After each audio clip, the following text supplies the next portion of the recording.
Hi, in this video I'm going to talk about how to do a free background check in the state of Minnesota.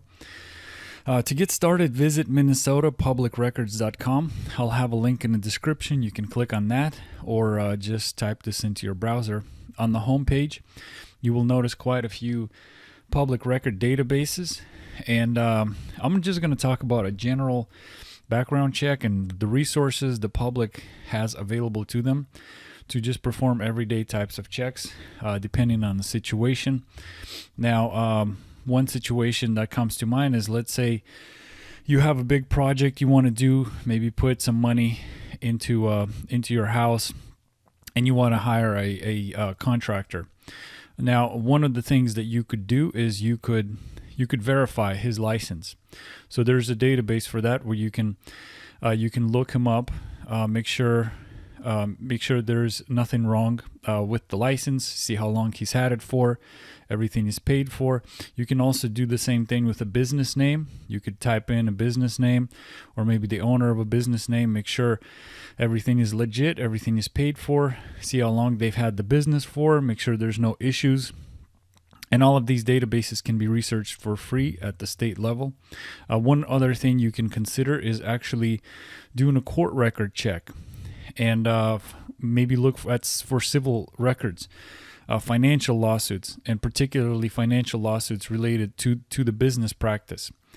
So this gives you an opportunity to kind of gauge the person or the business a little bit more, make sure there's nothing shady going on, make sure everything is legit, everything is paid up for, and just be more comfortable by handing over money to perform a particular task or project.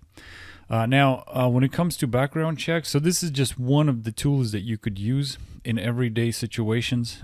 So another tool that the state of Minnesota has is they literally offer a free background check service, and it's not necessarily going to have everything in it. So you'll have your offenses, court of convictions, date of convictions, sentencing information, but it's not necessarily going to have everything. And I'll show you how you can find some of these item things and make sure you have a more complete set when it comes to doing background checks. Now, criminal records are a big part of background checks, probably the most sought after record type in any background check, I would say, is the criminal record. So we're going to go over how it works and how you can get even more information than what the state of Minnesota provides. So an arrest, criminal record starts with an arrest. So a police, city police, maybe sheriff's department deputy arrests somebody and they get charged, they get booked, they get taken to a local jail. An arrest happens. So you are able to actually find out regarding an arrest. Some sheriff's departments will keep databases where you can find this information literally just by typing in a first name and a last name. Sometimes you might have to request do a public records request from the sheriff's department, but a lot of them are coming on board, and they're creating booking reports, and some of them will actually have a portal that you can use online and research this information, anything from current in jail and people released from jail, so or even both. So it just depends on the sheriff's department and how they choose to display this information. If they don't, sometimes you do have to contact them and just request a public record release. So an arrest happens. What happens after that? They eventually will have to go see a judge. And what you can do is you can click on the court records here. You have your Supreme Court of Appeals. These are typically higher level courts that the lower courts will appeal to, but majority of your record searching is going to be done in the district court here.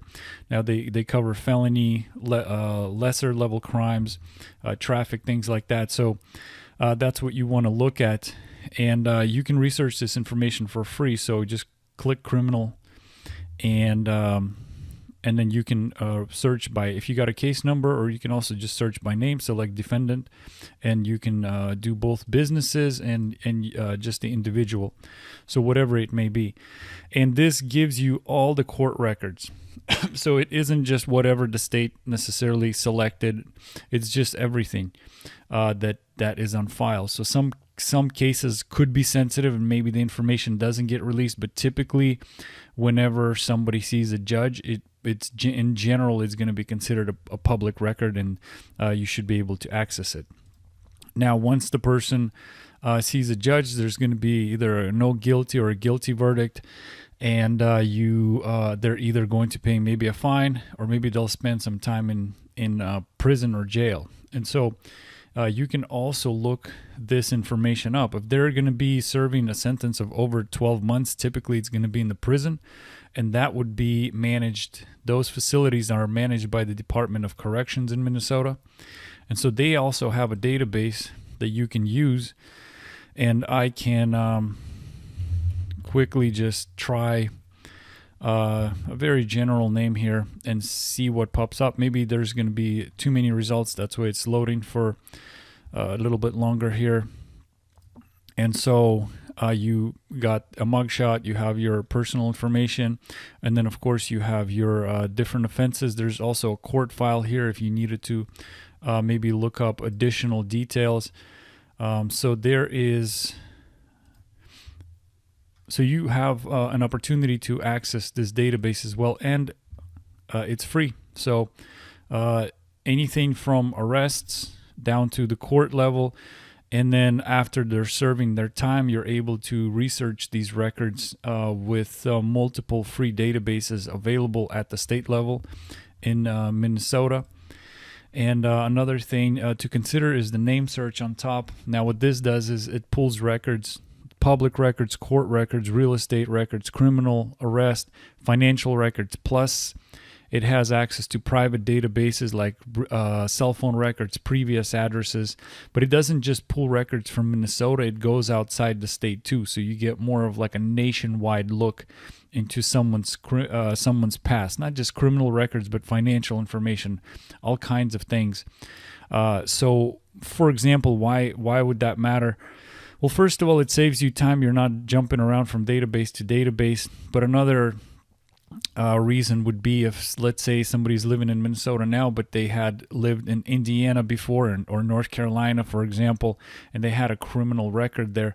If you're just researching Minnesota records or county records in Minnesota, you're not necessarily going to see what happened in Indiana or North Carolina. So it's a great tool to expand your search, not only into other databases, but also into other territories.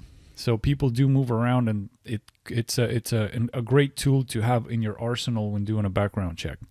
So with that said, visit minnesotapublicrecords.com and get started on your free background check in Minnesota. Thank you.